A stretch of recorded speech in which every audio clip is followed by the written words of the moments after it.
آیت نمبر 7 سے. تو پیچھے سے کرنے کی ضرورت تو نہیں ہے انشاءاللہ، ہے نا. پھر بھی ہم تھوڑا سا ریکیپ کر لیتے ہیں کہ تبارک الذی تو مجھے لگتا ہے سب کے اچھی طرح سمجھ میں آ گئی ہے، کیونکہ میں نے کئی بار اس کو ریپیٹ کر دیا ہے نا کہ بابرکت ہے وہ ذات جس کے ہاتھ میں بادشاہت ہے اور وہ ہر چیز پر قادر ہے. تو انشاءاللہ تعالیٰ یہ تو ایسے دل میں ہم جما لیں، اپنے دل میں بالکل بٹھا لیں، نافذ کر لیں اپنے دل میں، کیونکہ جو لوگ اللہ کو بابرکت سمجھتے ہیں وہی اللہ پر توکل کرتے ہیں، وہی اللہ پر بھروسہ رکھتے ہیں اپنے سارے معاملات میں، اپنے سارے ڈیسیزن میں. وہ یہ نہیں سوچتے کہ لوگ کیا کہیں گے، بلکہ انہیں یقین ہوتا ہے، کیونکہ انسان اپنی زندگی میں برکت ہی تو چاہتا ہے. انسان اپنی اولاد میں، اپنے مال میں، اپنی عمر میں، اپنے گھر کے ساز و سامان میں، ہر چیز میں برکت چاہتا ہے. اور وہ برکت اگر اسے پتہ چل جاتا ہے کہ کہاں سے آنا ہے تو پھر تو اس کا مسئلہ ہی سالو ہو جاتا ہے. اور یہ بھی کہ وہ صرف یہ نہیں ہے کہ برکت اس کی ذات سے وابستہ ہے، بلکہ وہ ہر چیز پر قادر ہے، ہر چیز پر. اور یہ قادر، تقدیر، مقدر، یہ تمام چیزیں اللہ ہی سے وابستہ ہے. اور پھر وہ بابرکت ہے کہ جس نے پیدا کیا موت کو اور زندگی کو تاکہ وہ آزمائے تمہیں کہ کون تم میں زیادہ اچھا ہے عمل میں، اور وہ بہت زبردست اور بہت بخشنے والا ہے. تو اچھا نہیں ہے، احسن عمل ہے نا، ہمیشہ یاد رکھیں گے انشاءاللہ تعالی. اور وہ بہت غالب ہے اور بہت بخشنے والا ہے. غالب ہمیں احساس دلا دیتا ہے کہ اللہ کی نافرمانی نہیں کرنا، اللہ تو کہیں سے بھی پکڑ سکتا ہے. اور غفور ہمارے اسی ڈر پہ ایک ٹھنڈی پھوہار ڈال دیتا ہے کہ اگر غلطی ہو گئی ہے، اگر بھٹک گئے ہیں، اگر کچھ نادانیاں کر لی ہیں تو کوئی بات نہیں، اللہ معاف کرنے والا ہے. اللہ کے پاس سر جھکا کر صدق دل کے ساتھ حاضر ہو جاؤ، اللہ معاف فرما دے گا.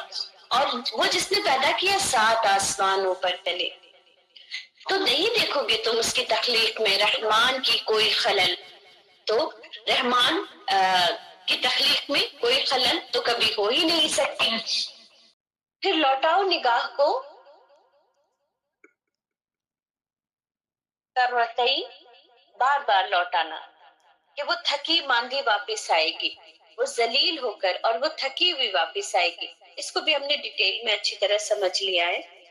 تو دراصل اللہ تعالیٰ ان آیتوں کے ذریعے ہمیں 3 اور 4 جو آیت ہے، اس میں اللہ ہمیں سوچنے اور غور کرنے کی دعوت دے رہے ہیں، اور اس کے بارے میں غور کرنے کی دعوت دے رہے ہیں جو ہمیں نظر آ رہی ہے، ہمارے اوپر ہے. اور اللہ تعالیٰ اس میں ہمیں چیلنج بھی کر رہے ہیں کہ تم اس کے جو راز ہے اس کو تم کبھی سولو بھی نہیں کر سکتے. اس کے بعد آیت نمبر 5 میں اللہ فرماتا ہے کہ وَلَقَدْ زَيَّنَّا السَّمَاءَ الدُّنْيَا، کہ اس نے مزین کیا آسمان کو. اور کتنی پیاری بات کی اس بچی نے نا، کہ واقعی ہم بھی دیکھتے تھے جب ہم چھوٹے تھے کہ لوگ وش کرتے تھے. تو چونکہ الحمدللہ یہ تمام چیزیں تھوڑی سی ہمارے والد چونکہ جماعت اسلامی میں تھے، امیر مقامی تھے، اور ان کا مطالعہ بہت اچھا تھا، تو یہ چیزیں انہوں نے ہمیشہ سے ہماری تربیت میں رکھی تھی کہ یہ چیزیں غلط ہیں اور اللہ سے مانگنا ہے. لیکن آج اس بچی نے میری نا آنکھوں کو کھول دیا کہ اگر ہم اس کو اس طرح غور کریں کہ وہ چیز جو کسی کے عذاب کا ذریعہ بن رہا ہے، آپ اس کے لیے اس کو بنیاد بنا کے دعا مانگ رہے ہیں، اور کیسا شیطان نے ہمیں بہکایا ہے، کیسا شیطان نے ہمیں کہاں پر لا کر مارا ہے کہ جہاں پر اسے مار پڑ رہی ہے نافرمانی کے لیے، ہم وہاں پر دعا مانگ رہے ہیں، اور تیار کر رکھا ہے ہم نے ان کے لیے عذاب بھڑکتی آگ کا، ہے نا. اور یہ صرف یہ نہیں کہ صرف یہاں پر مار دیا گیا شیطان کو تو ہو گیا اس کی بھرپائی ہو گئی، نہیں، بلکہ اس کے لیے ایک اور عذاب ہے جو بھڑکتی آگ کا ہے. اور سچ مانیے کہ یہ شیطان کو بھڑکتی آگ کے عذاب کے بارے میں کیوں بات کی گئی، مجھے بھی اسی مطالعے سے پتا چلا کہ شیطان خود آگ ہے، اور اسے جب آگ میں ڈالا جائے گا تو وہ آگ کتنی زیادہ بھڑک جائے گی. اور اس کے فوراً بعد اللہ تعالیٰ نے، دیکھیں پہلے نا اللہ تعالیٰ جھنجھوڑ دیتے ہیں، ہمارے دماغ کو کھول دیتے ہیں. جب شیطان کی بات آئی تو ہمیں تو ایک بار میں سمجھ آ گیا، اچھا شیطان جو کہ اللہ کا نافرمان تھا، جس نے اللہ کی جبکہ حالانکہ اس کے پاس بہت علم تھا، بہت عبادت گزار تھا، لیکن اس نے ایک سجدے سے انکار کر دیا تو اللہ نے اسے ملعون و مردود کر دیا اور باہر نکال دیا۔ تو اب شیطان کی پوری کلیئرٹی ہے ہمارے ذہن میں کہ شیطان کون ہے، کیا اس کی کیا بد عملی تھی اور اس کی کیا سزا ہے۔ اب اللہ تعالیٰ نے انسانوں کی بات کر دی، تو اب انسان اس کے پیرائے میں اس کے نظریے سے اپنے آپ کو رکھ کر دیکھ سکتا ہے کہ وہ لوگ جنہوں نے کفر کیا، یعنی شیطان ایک سجدے کی وجہ سے اللہ کا ملعون مردود ہو گیا، تو ہم انسان جو ہر لمحہ اللہ کے حکم کی نافرمانی کرتے ہیں اور پھر بھی یہ امید رکھتے ہیں کہ اللہ تعالیٰ تو اس نافرمانی کے لیے ہماری پکڑ کرے گا ہی نہیں۔ اللہ ہمارے دلوں کو دیکھتا ہے، اللہ ہمارے اخلاص کو دیکھتا ہے، اور اتنی ساری من گھڑت باتیں ہیں جو ہم نے کر رکھی ہیں۔ اور اسی لیے ان باتوں کو سمجھنا کہ قرآن کا ہر لفظ جو حکم کے درجے میں ہے وہ فرض ہے، وہ فرض عین ہے، اور اسے کرنا ہمارے لیے بہت ضروری ہے، اور اس کا انکار ہی کفر ہے۔ اور اللہ نے دونوں کو ایک جگہ کھڑا کیا ہے، کیونکہ کافر بھی کیسا ہے، جس طرح شیطان کو علم تھا، کافر کو بھی پتا ہوتا ہے یہ اللہ کا حکم ہے، جس طرح سے شیطان اپنی اکڑ میں آ گیا اور اس نے نافرمانی کی، کافر بھی اپنی اکڑ میں آ جاتا ہے اور نافرمانی کرتا ہے۔ تو ہمیں رک کر ٹھہر کر دیکھنا ہوگا کہ جن چیزوں کا ہم کفر کرتے ہیں کیا وہ ہماری اکڑ کی وجہ سے ہے، اور اگر اکڑ کی وجہ سے ہے تو پھر تو یہ بالکل ایز اٹ از شیطان کا عمل ہے۔ اور ابھی میں عائشہ عامر صاحبہ کو سن رہی تھی تو انہوں نے کہا کہ تکبر پر نظر رکھنا ہمارے لیے بہت ضروری ہے، اور اگر آپ سے ہو سکے تو اپنے گھر میں کچھ لوگ مقرر کر دیں جس سے وقتاً فوقتاً معلوم کرتے رہیں کہ کیا میرے ایکشن میں، میری باتوں میں تکبر ہوتا ہے۔ آپ اپنے بچوں سے بھی یہ بات کر سکتے ہیں نا، لیکن پھر بچوں کا بھی معاملہ یہ ہو جاتا ہے کہ وہ بھی کبھی کبھی آپ سے بدلہ تو نکالیں گے کیونکہ آپ نے بھی تو ان کو بہت کچھ کیا ہوا ہے، تو لیکن بہرحال پھر بھی وہ آپ کو پھر بھی صحیح بات بتا سکتے ہیں۔ اور اپنی گھر کی ملازمہ سے بھی کبھی یوں ہی کہ میری کوئی بات بری لگ جاتی ہے، میری کیا بات تمہیں بری لگ جاتی ہے، اور تاکہ اور اگر وہ کہے نہیں باجی تو کہے نہیں، تاکہ میں اسے درست کر لوں، کیونکہ اللہ کے بندے کو تکلیف دینا، دکھ دینا یہ تو بری بات ہے نا، تو اسی بات کو ہم اچھے انداز سے بھی کر سکتے ہیں۔ تو یہ جو چیک لسٹ ہے یہ اگر ہم نے دنیا میں لگا لی اپنے اوپر تو یقین کریں دنیا کے لوگوں کی نظر میں عزت کم بھی ہو جائے، اللہ کے ہم معزز ہو جائیں گے۔ اور مومن کا ٹارگٹ تو آخرت ہی ہونا چاہیے، مومن کا سارا عمل آخرت کے لیے ہی ہونا چاہیے۔ تو اب اس میں جو بہت سارے لوگ حکمت کی باتیں سکھا دیتے ہیں نا ہمیں کہ نہیں ایسے بول دو گی تو کام والی چڑھ چڑھ کے آئے گی تمہارے اوپر، ایسے بول دو گی تو بچے تو ہمیشہ غلطی ہی بیان کرتے رہیں گے، تو کیا ہو گیا، یہ بندہ دو عالم سے خفا میرے لیے ہے نا۔ تو بندہ دو عالم سے بیگانہ ہو جائے اللہ کے لیے، اللہ کو یہی تو چاہیے، یہی تو پسند ہے، تو کوئی حرج نہیں۔ اس لیے کفر کی وجہ معلوم کرنا ہمارے لیے بہت ضروری ہے۔ اس کے بعد فرمایا اذا القوا، جب وہ ڈالے جائیں گے، فیہا سمعوا، وہ اس میں سنیں گے، اس کا چلانا دہاڑنا اور وہ جوش کھا رہی ہوگی۔ یہ تمام چیزیں جو جہنم کے بارے میں بیان کی گئی ہیں، اس سے اسکالرز کہتے ہیں اور اللہ کے رسول صلی اللہ علیہ وسلم کی حدیث اور قرآن کا ترجمہ ہمیں بتاتا ہے کہ جہنم ایک زندہ مخلوق ہے، وہ حس رکھتی ہے، اس کے اندر احساس ہے، اور وہ اللہ کی فرما بردار ہے۔ ہم جب جہنم کی بات کرتے ہیں ہمیں ایسے لگتا ہے کہ وہ بدترین اور پتہ نہیں جیسے اللہ کی نافرمان ہی ہو، نہیں نہیں نہیں، وہ نافرمانوں کے لیے تیار کی گئی ہے، لیکن ہے وہ اللہ کی فرما بردار، اور وہ اللہ کی اتنی فرما بردار، اور اللہ کی عزت، اللہ کے جلال اور اللہ کی جو صفات ہے اس کے بارے میں اسے اتنا پتا ہے کہ اللہ کی نافرمانی کرنے والے کیسے کیسے لوگ اس کے اندر ڈالے جا رہے ہیں، وہ ان سب کے لیے اتنا ناراضگی کا اظہار کرتی ہے۔ وہ ان سے ایسا نہیں ہوتا کہ ہاں چلو اچھا تم بھی خراب ہو میں بھی خراب ہوں چلو مل کے ہم پارٹی کرتے ہیں، نہیں، وہ اللہ کی فرما بردار ہے، جہنم کی جتنی تفصیل ہمیں بتائی گئی، اس سے ہمیں اندازہ ہوتا ہے کہ اتنی اس کی آگ ایک دم بھڑکنے والی ہوگی اور ایسا محسوس ہوگا کہ وہ پھٹ جائے گی، لیکن وہ پھٹے گی نہیں۔ اس کے اندر اللہ نے کنٹرولنگ پاور بھی رکھا ہے، اور وہ اللہ کی ڈراؤنی خطرناک مخلوق ہے، موت سے بھی زیادہ خطرناک۔ آپ دیکھیے، موت بھی تو اللہ کی مخلوق ہے، اور وہ آتی ہے نا سب کو، اللہ کے حکم سے آتی ہے۔ اسی طرح سے جہنم بھی اللہ کی مخلوق ہے اور اللہ کی فرما بردار مخلوق ہے۔ اور اللہ تعالیٰ قرآن میں سورہ قاف میں فرماتا ہے، جس دن ہم پوچھیں گے کہ کیا تو بھر چکی، تو وہ جواب دے گی، کیا کچھ اور بھی زیادہ ہے میرے لیے۔ تو اس سے ہمیں پتا چلتا ہے کہ جہنم کیسی خطرناک جگہ ہے۔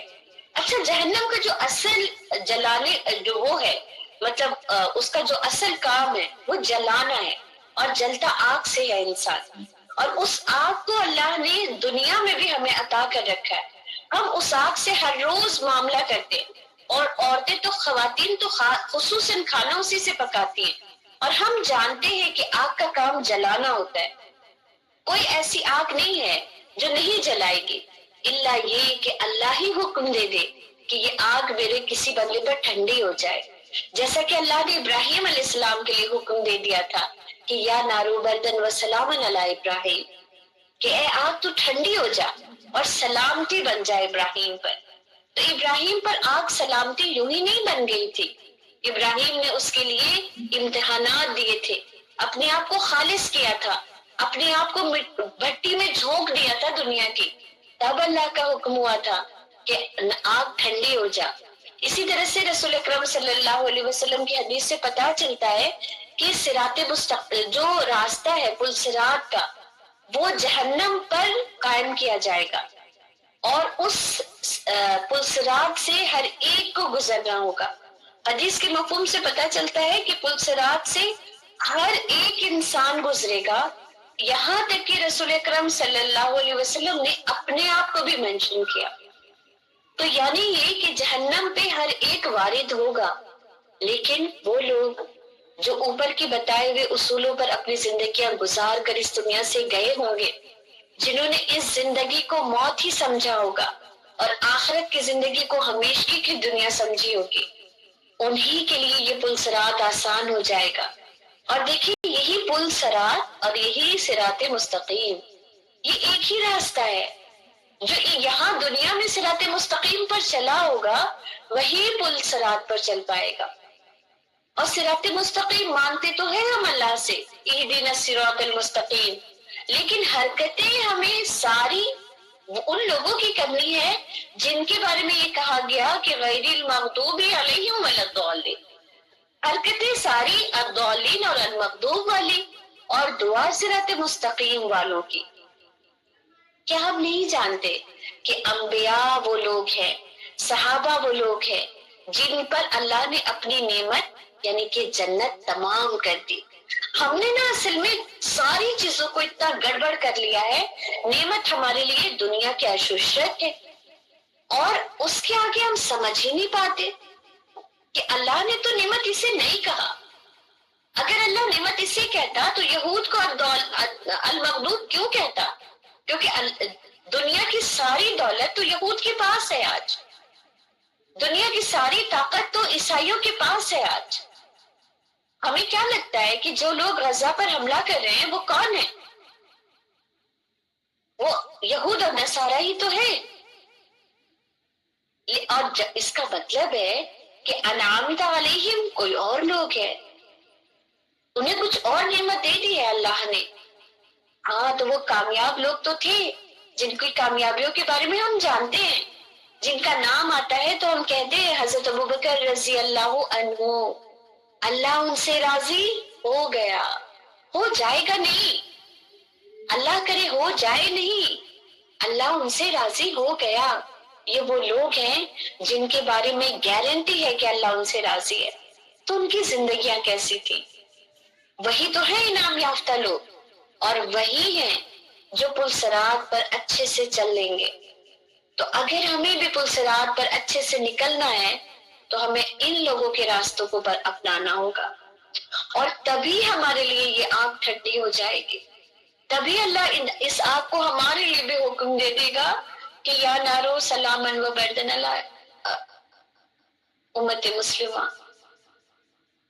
تو اس آگ کو ٹھنڈی کرنے کے لیے ضروری ہے کہ ہم اس بات کی فکر کریں کہ ہمارا اٹھنا بیٹھنا چلنا پھرنا کن لوگوں کی طرح ہے، اور ہم کن لوگوں سے محبت کرتے ہیں، اور ہم کن لوگوں کا ساتھ چاہتے ہیں اپنی زندگی میں.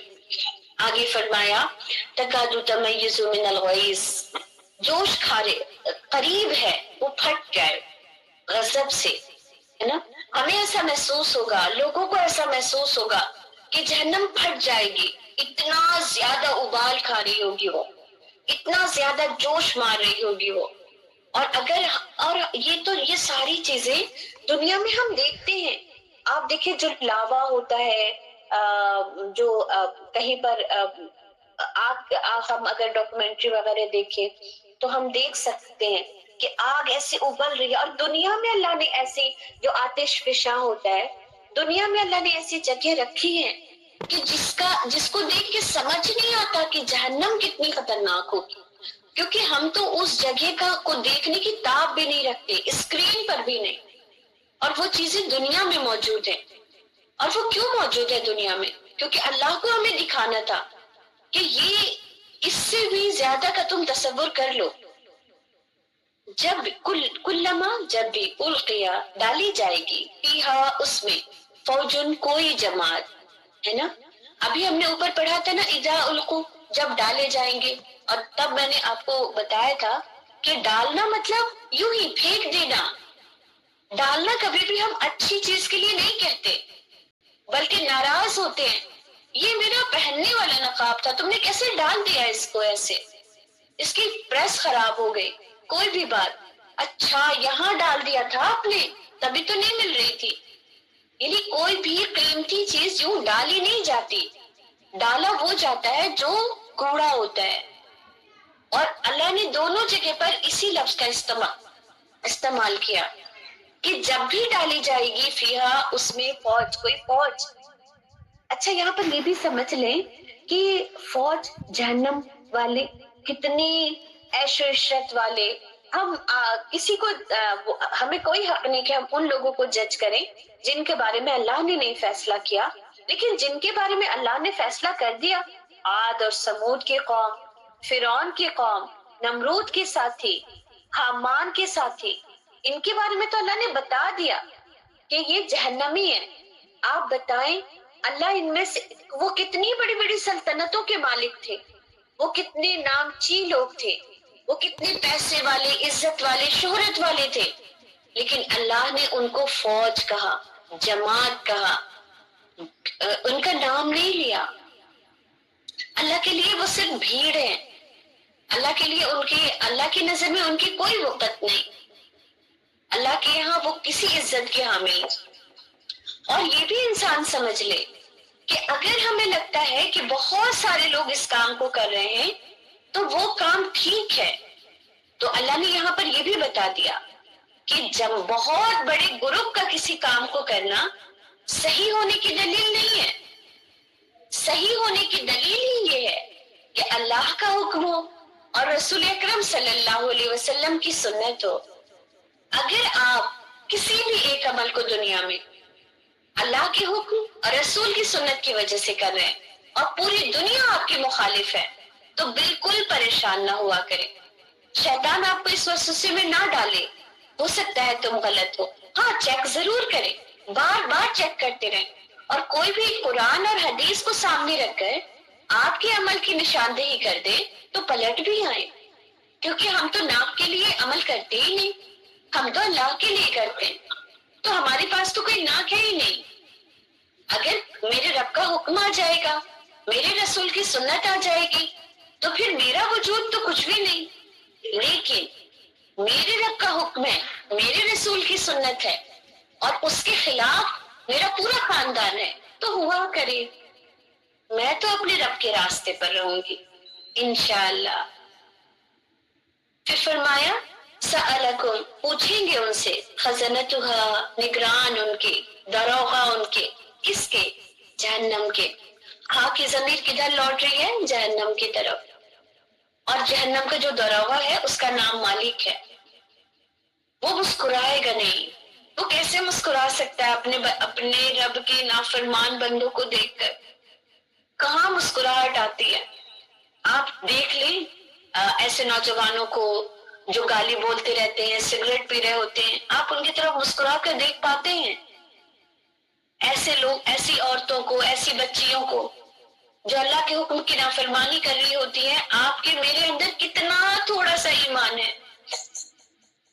پھر بھی وہ عمل جسے ہم گناہ سمجھتے ہیں کسی کو کرتے دیکھتے ہم سے نہیں برداشت ہوتا، تو وہ تو اللہ کا فرما بردار داروغہ ہے.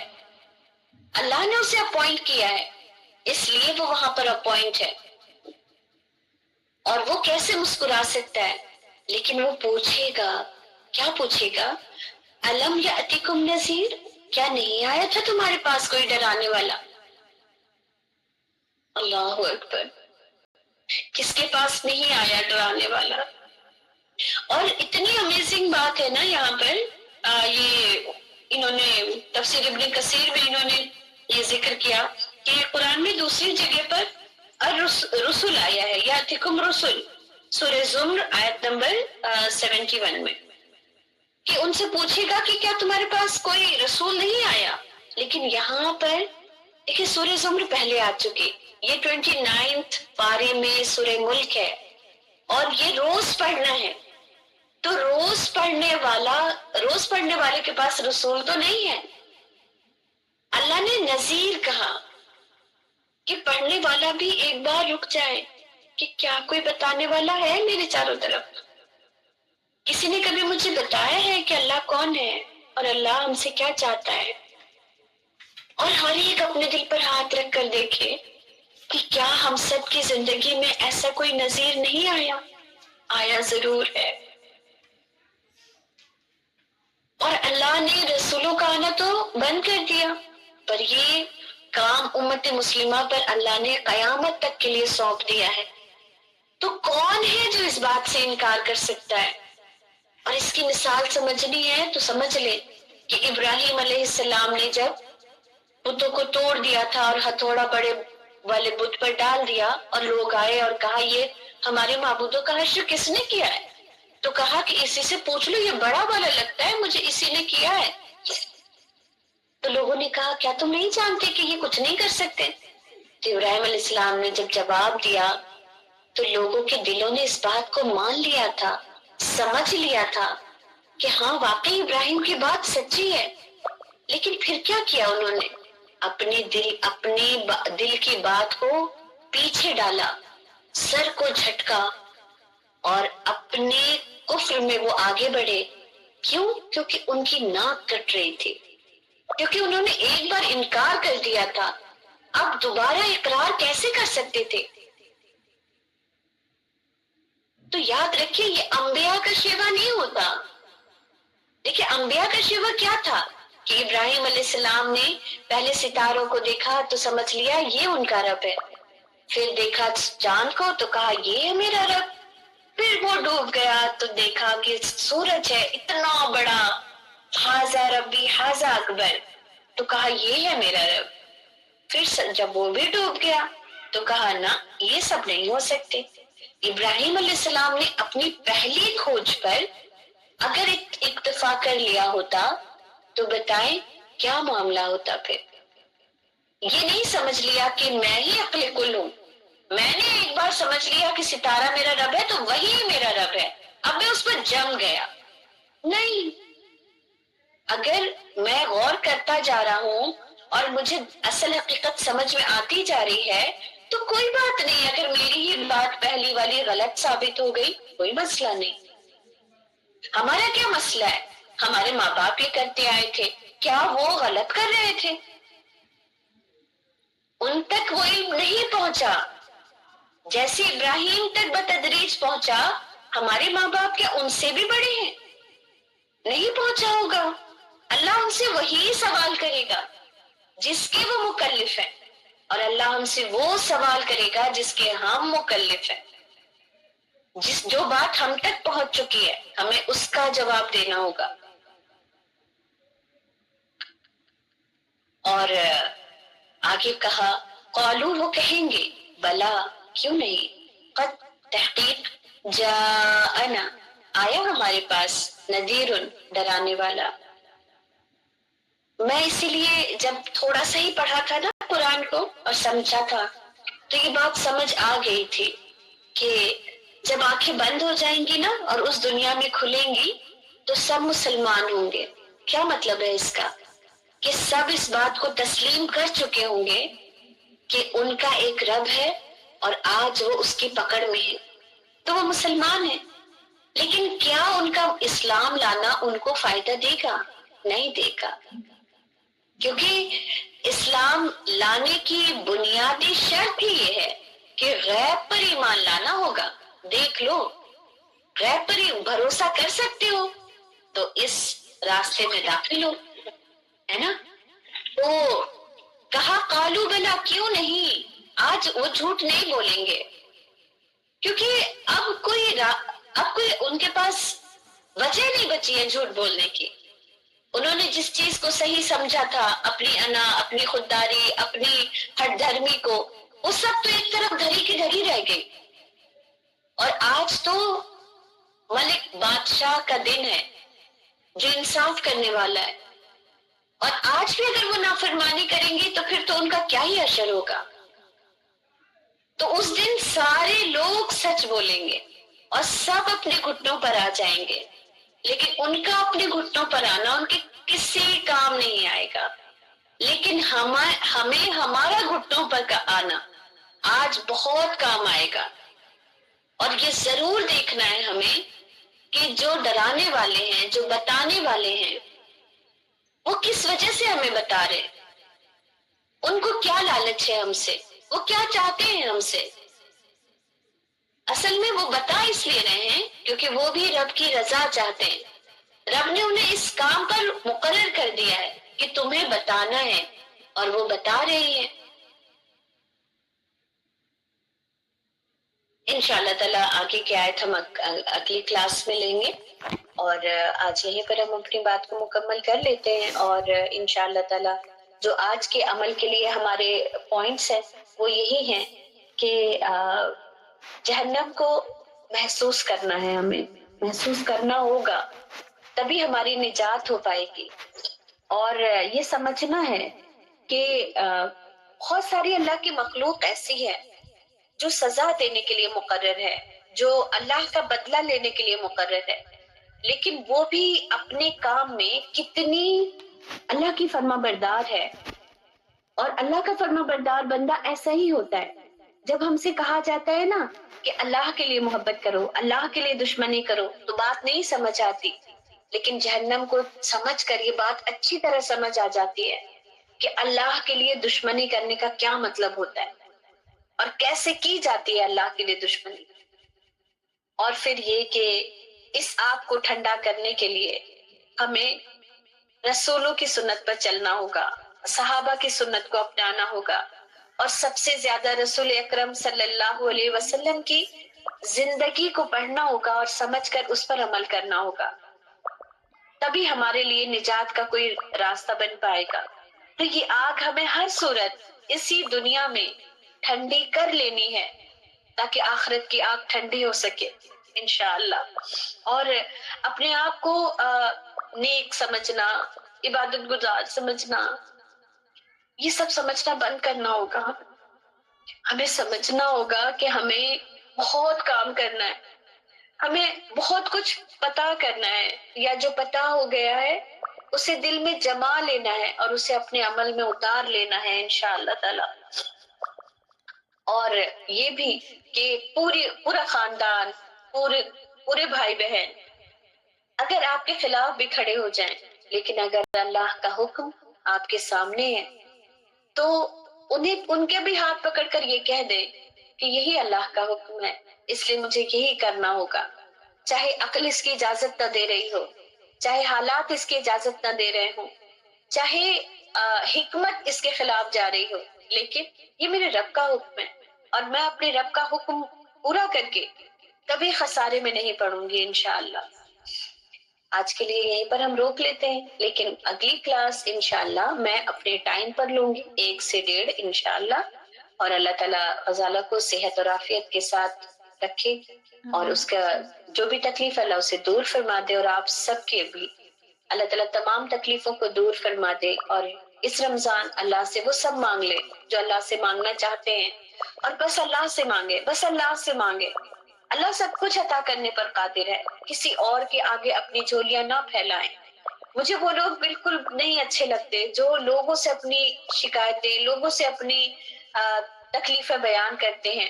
دیکھیں، تکلیف اس لیے بیان کرنا کہ کسی کے پاس سلوشن مل جائے گا، یہ ٹھیک ہے، ہاں کوئی ہونا چاہیے آپ کی زندگی میں۔ میری زندگی میں بھی ایسے لوگ ہیں جن سے میں اپنی دکھ جا کے شیئر کرتی ہوں، حل پوچھتی ہوں، مشورہ لیتی ہوں، یہ ایک ڈیفرنٹ بات ہے۔ لیکن ہر ایک کے سامنے ایسے بولتے رہنا، ایسا محسوس ہوتا ہے یہ اللہ کی شکایت کرنا ہے، تو اللہ کی شکایت اللہ ہی سے کر لے تو پھر بھی خیر ہے، پھر بھی بہتر ہے۔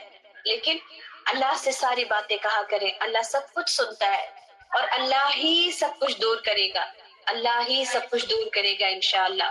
اور اس رمضان اپنی آخرت کی، اپنی قبر کی اور اپنی مغفرت کی ہم ضرور ضرور تیاری کر لیں انشاءاللہ۔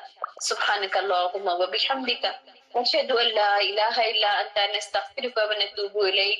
سبحان ربک رب العزت عما یصفون، وسلام علی المرسلین، والحمد للہ رب العالمین، آمین۔